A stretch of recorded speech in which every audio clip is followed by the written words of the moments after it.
Assalamualaikum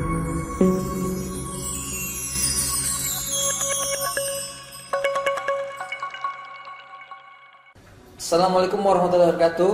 Salam semangat untuk seluruh sahabat BPSDM Kementerian Dalam Negeri di seluruh Indonesia. Oke.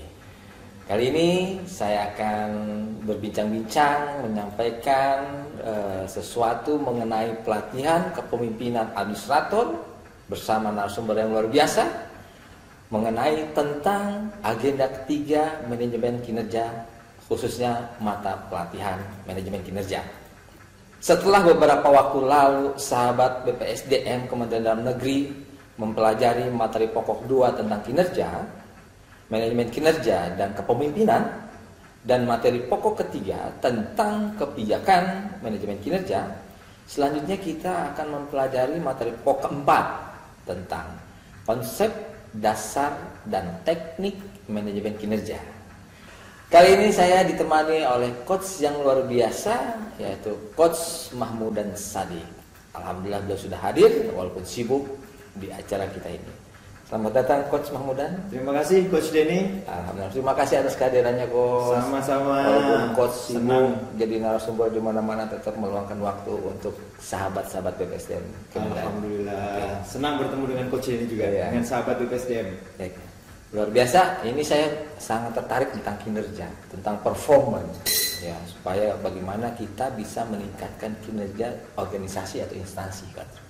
Yang penasaran saya ingin tanyakan Coach tentang kinerja, apa yang dimaksud tentang perencanaan, pengukuran, dan perjanjian kerja, Coach? Wah, luar biasa nih pertanyaannya Coach Denny nih. Baik, Coach Denny, terima kasih, ini pertanyaannya menarik.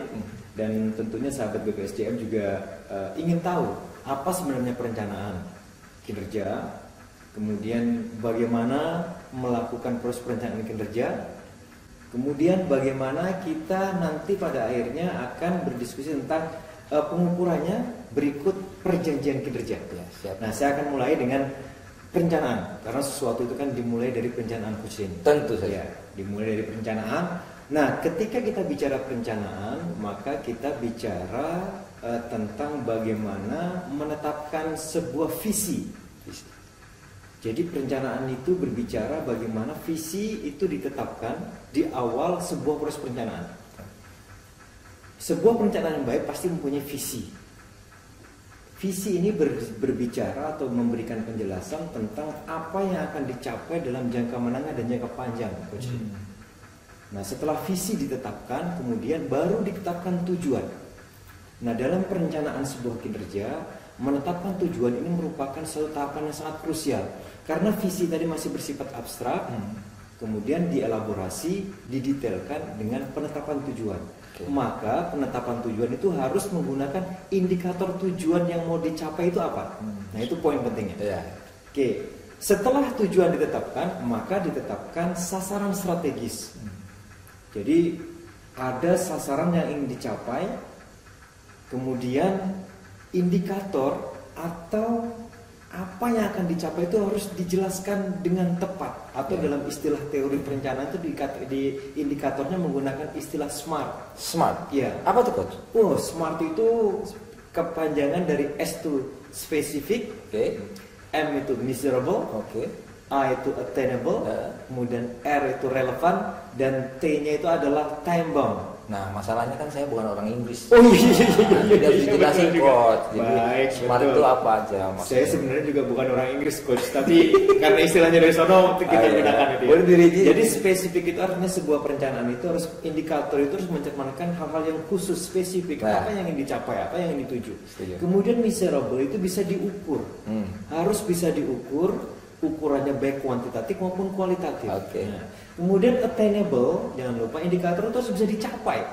Apa gunanya kita ukur kemudian tidak bisa dicapai? Nah, attainable itu dapat dicapai. Kemudian R, relevan. Semua indikator itu harus terkait relevan dengan tujuan dengan organisasi tersebut. Nah, sehingga mempunyai korelasi atau hubungan. Kemudian yang terakhir time bound, batas waktu. Jadi sebuah tujuan, sebuah sasaran, sebuah indikator itu harus ada batas waktu kapan mencapainya. 1 tahun kah, 5 tahun kah, atau 25 tahun. Nah, itu seperti itu. Itu kira-kira gambarannya. Boleh dilanjutin kan? Oke, baik. Setelah sasaran strategisnya ditetapkan, di breakdown ke bawah menjadi sasaran program. Jadi sasaran strategis kemudian di breakdown diturunkan lagi menjadi sasaran program. Disitulah kita bicara tentang indikator-indikator program. Nah, sahabat BPSDM yang tentunya selama ini sudah memangku jabatan administrator atau sekarang mungkin sudah proses mau kesana, maka sudah akrab dengan istilah program ini. Programnya apa? Tapi yang jadi pertanyaan itu indikator programnya. Maka harus runut ketika kita menetapkan indikator tujuan tadi, dirunut ke indikator strategis kemudian di indikator program.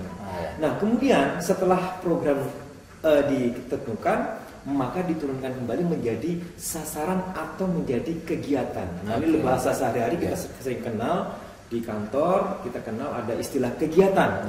Nah, di situ baru kita muncul apa output kegiatan itu, hasilnya apa, keluarannya apa, terus apa indikatornya.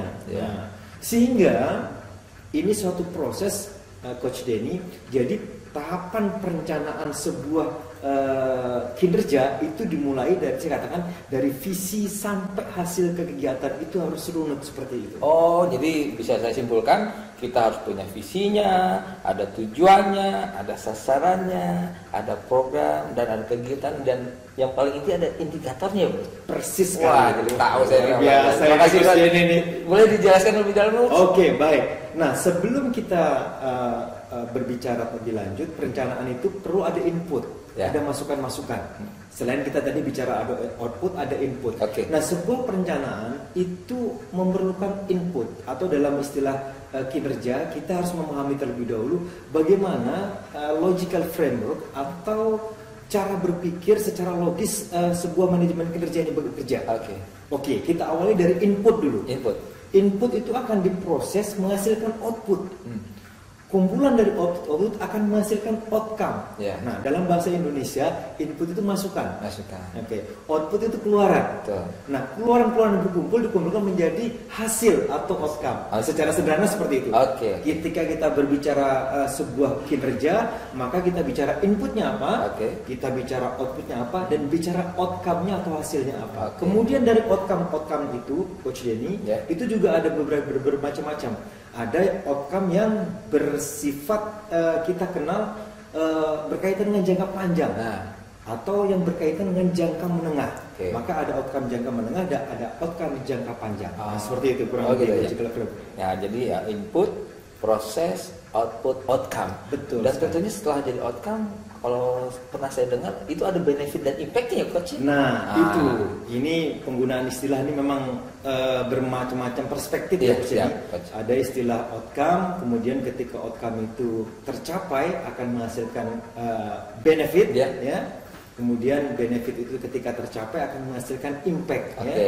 Istilah-istilah itu memang dikenal. Nah, di dalam pembahasan kali ini kita akan lebih fokus kepada istilah-istilah yang berkaitan dengan outcome, kemudian intermediate outcome, kemudian ultimate outcome. Atau kalau dalam bahasa sederhananya ada hasil, ada indikator kinerja utama, ada indikator kinerja kunci, katanya begitu. Nah, itu secara sederhananya seperti itu.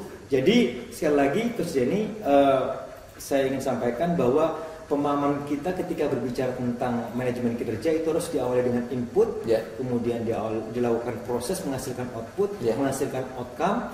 Ada yang dinamakan dengan intermediate outcome, kemudian ada yang dinamakan dengan ultimate outcome atau sebuah result. Katakanlah demikian dalam istilah-istilah teknologinya. Terima kasih, Coach, luar biasa. Jadi saya ingin menerapkan langsung nih. Ini saya sering mendengar dari yang lain, tapi sekarang lebih lengkap dari Coach nih. Bisa dijelaskan lagi, Coach, karakteristik atau definisi yang lain yang ada untuk meningkatkan kinerja organisasi, Coach? Luar biasa ini. Jadi ini ketika kita bicara tentang atau mendiskusikan tentang perencanaan kinerja, faktor paling kunci adalah bagaimana kita menentukan indikator kinerja. Nah, oleh karena itu, bagaimana sebuah indikator kinerja itu bisa kita pahami, kita pahami karakteristiknya, ciri-cirinya, kemudian bagaimana itu bisa kita capai atau kita lakukan. Karakteristik dari indikator kinerja utama itu adalah bersifat non finansial. Artinya apa? Artinya ukuran itu sebaiknya bukan merupakan ukuran yang menggunakan satuan uang dulu. Jadi satuannya uang, tidak seperti itu saja, Coach. Ada satuan-satuan lain yang bisa dilakukan, dibuat ya. Kemudian berbasis waktu. Jadi ada waktu secara periodik yang harus dipergunakan untuk menetapkan sebuah indikator kinerja utama. Entah itu di level kementerian, entah itu di level pemerintah daerah, provinsi, kabupaten maupun kota, bahkan di perangkat daerah. Jadi ada batasan-batasan waktu yang harus dipergunakan secara periodik. Nah, kemudian fokus pada pemimpin. Jadi merupakan hal yang sangat penting atau menjadi perhatian. Indikator kinerja utama ini harus menjadi perhatian para pemimpin untuk pencapaiannya. Karena faktor pemimpin ini sangat penting, sehingga pemimpinlah yang diusahakan atau bagaimana peran pemimpin untuk mencapai indikator kinerja utama. Kemudian simple atau sederhana. Indikator kinerja utama itu harusnya sederhana, simple dan mudah dipahami. Kemudian berbasis tim. Karena indikator kinerja utama itu melibatkan banyak pemangku kepentingan, sehingga perlu dibuat tim yang bertanggung jawab secara kolektif. Nah, kemudian dampaknya sangat signifikan karakteristik yang lain itu. Jadi tadi Coach Denny sudah sampaikan bahwa ada impact, ada benefit yang akan dicapai dalam sebuah indikator kinerja. Maka ketika itu dicapai akan mempunyai dampak yang sangat besar, yang dikenal dengan dampaknya sangat signifikan. Kemudian jangan lupa Coach Denny bahwa indikator kinerja utama itu harus mempunyai efek samping atau hal-hal yang negatif di dalam melakukan proses pencapaiannya.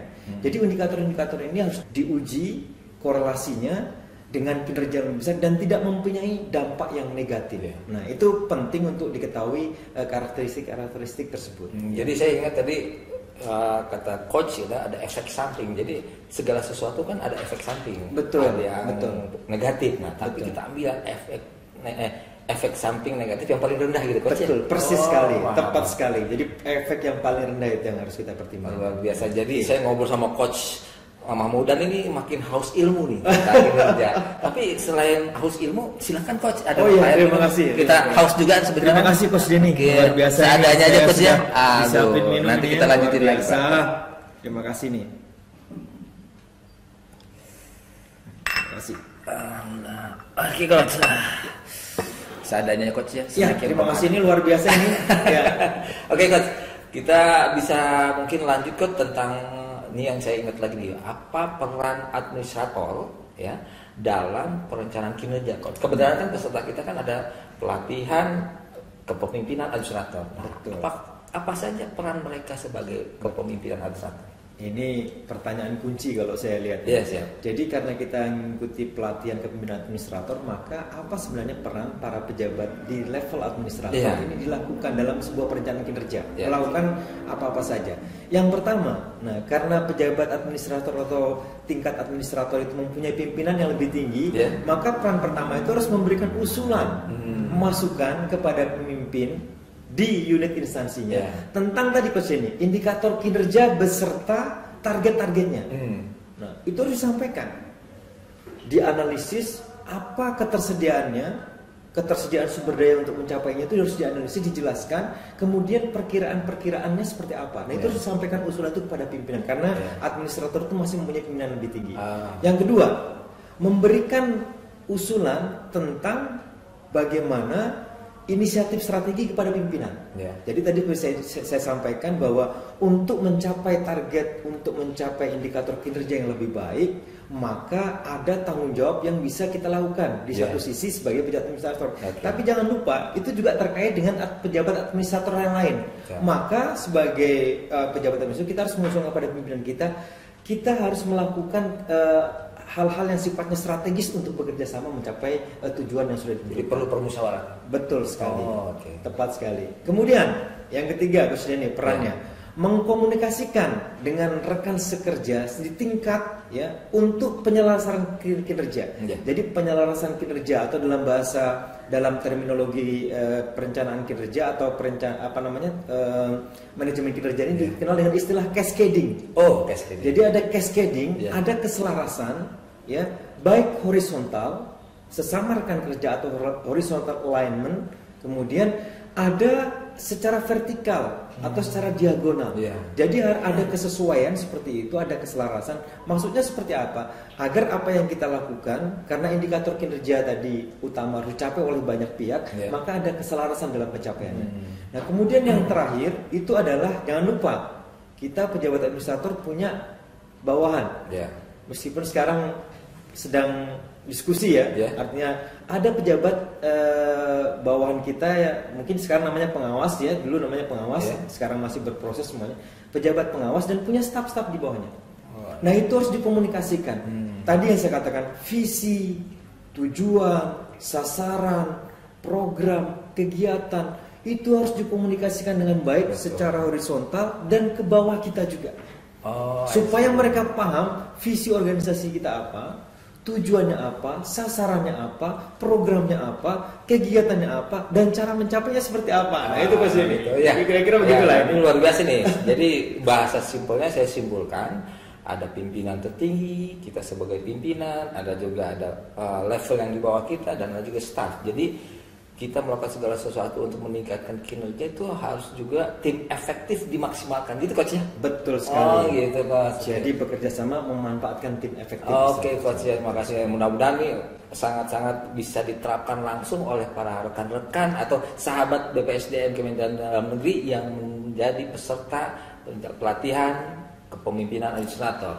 Oke Coach, nih sekarang saya jadi ingat lagi di mana-mana kan, di organisasi manapun, di instansi manapun ada yang namanya data, dan data itu harus dievaluasi untuk melihat kinerja organisasi administrasi kita. Nah, bagaimana pengolahan data dan bagaimana cara mengevaluasi kinerja itu, Coach? Betul sekali. Nah, ini pertanyaan yang cukup menarik ini ya. Ini menarik sekali apa yang disampaikan oleh Coach Denny ya. Ketika kita bicara tentang manajemen kinerja, kita selalu bersentuhan dengan data. Jadi perencanaan kinerja yang baik itu harus diawali dengan bagaimana kita mengolah data. Maka salah satu tahapan perencanaan kinerja itu adalah bagaimana melakukan pengelolaan atau pengolahan data. Nah, oleh karena itu kita harus tahu persis data itu bicara tentang bagaimana objek atau bagaimana materi-materi yang berkaitan dengan data yang kita olah. Sebagai contoh ilustrasi, ketika kita di perangkat daerah atau di organisasi, apa yang dilakukan oleh organisasi ini secara series 2 tahun, 3 tahun, 4 tahun, 5 tahun terakhir itu harus terpublikasi, harus terdokumentasi, maksud saya terdokumentasi dengan baik dalam sebuah bentuk informasi dan data. Dokumen. Betul. Kemudian kita juga bicara ketika mengolah data itu kan ada metodenya, Jadi mengolah data itu harus kita gunakan metode yang bisa dipergunakan oleh hampir sebagian besar pegawai yang terlibat dalam pengelolaan data kinerja organisasi ini. Oleh karena itu ada metode-metode di dalam pengolahan data. Kita sering baik itu secara statistik, secara kuantitatif, kualitatif itu menggunakan metode-metode seperti itu. Karena apa? Karena banyak sekali informasi yang itu belum bisa diolah menjadi data. Nah, oleh karena itu harus digunakan metode tertentu sehingga informasi yang kita kelola tadi itu menjadi data. Sebagai ilustrasi saya ingin gambarkan apa yang dilakukan sebuah perangkat daerah atau kementerian atau lembaga atau pemerintah daerah selama 5 tahun terakhir. Informasi begitu banyak, tetapi apa yang dilakukan itu harus disajikan dalam bentuk data. Karena dia data maka harus valid dan reliable. Dia harus valid ya. Dia harus valid data itu. Maka metode ini menjadi penting. Setiap kita berbicara tentang kinerja, manajemen kinerja, kita bicara bagaimana mengolah data. Metodenya. Kemudian kita juga harus perhatikan di dalam pengolahan data itu batasan-batasan waktu. Jadi data itu supaya update terus. Terus Jenny. Data itu mananya akan berkurang ketika tidak update lagi. Apa yang dibutuhkan kita butuhnya sekarang. Kita ingin tahu progres pencapaian kinerja kita triwulan terakhir. Kita harus cepat menyajikan data itu. Karena kita dibatasi oleh waktu. Oleh karena itu batasan waktu itu menjadi sangat penting dalam setiap pengelolaan data. Kemudian yang terpenting itu adalah untuk siapa data yang disajikan.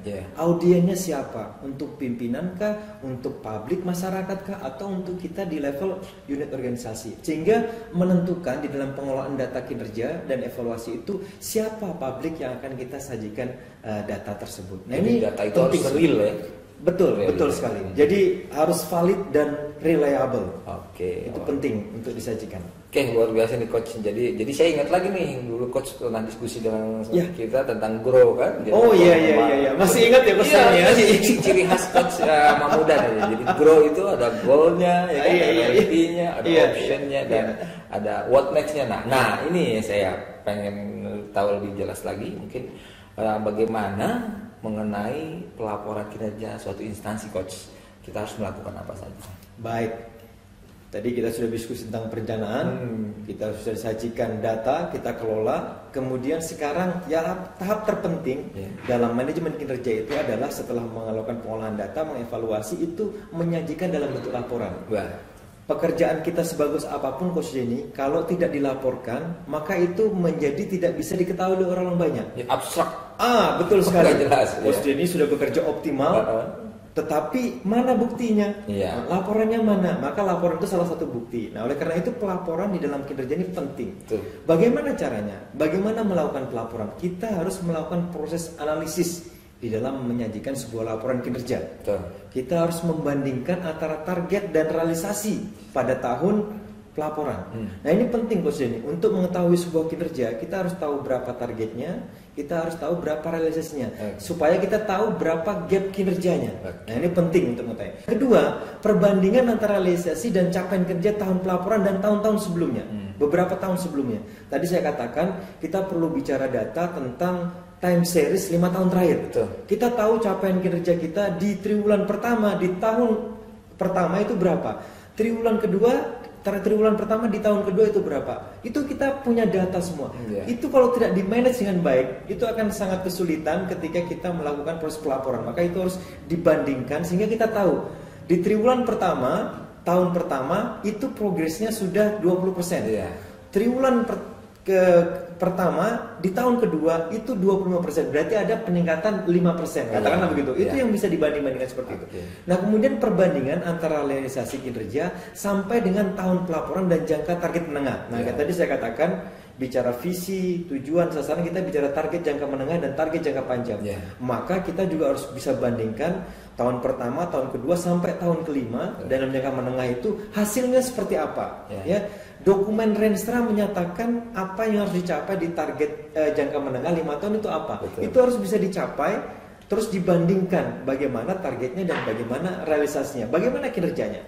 Nah, kemudian Coach Denny yang penting adalah memperbandingkan atau perbandingan antara realisasi kinerja tahun pelaporan dengan standar-standar nasional. Nah, Coach Denny mengingatkan di tingkat nasional tuh ada standar pelayanan minimal, ya kan? SPM. Jadi pelayanan wajib, urusan wajib pelayanan dasar itu ada yang mempunyai standar pelayanan minimal misalnya. Dan itu harus bisa dievaluasi, dibandingkan berapa target pencapaian di kabupaten, di kota, atau siapa perangkat daerah yang bertanggung jawab melakukan target-target pencapaian standar secara nasional. Misalnya sebagai contoh standar pelayanan minimal tersebut. Jadi ada perbandingan. Kemudian mencari atau kita bisa mengetahui apa yang menyebabkan ini tercapai. Keberhasilan itu disebabkan oleh faktor-faktor apa. Demikian pula sebaliknya, kita harus tahu kalau dia tidak tercapai atau gagal, alasannya apa penyebabnya. Oleh karena itu dalam sebuah pelaporan kinerja kita harus tahu apa penyebab keberhasilan dan kegagalan, atau dengan kata lain apa yang menyebabkan peningkatan dan penurunan kinerja itu harus kita ketahui dengan lebih baik. Nah, juga Coach Denny, secara filosofis manajemen kinerja ini mempunyai tujuan untuk mencapai atau menghasilkan efisiensi di dalam proses penyelenggaraan suatu kegiatan. Jadi ketika kita bicara kinerja, kita bicara bagaimana penggunaan sumber daya yang kita gunakan itu menjadi lebih efisien.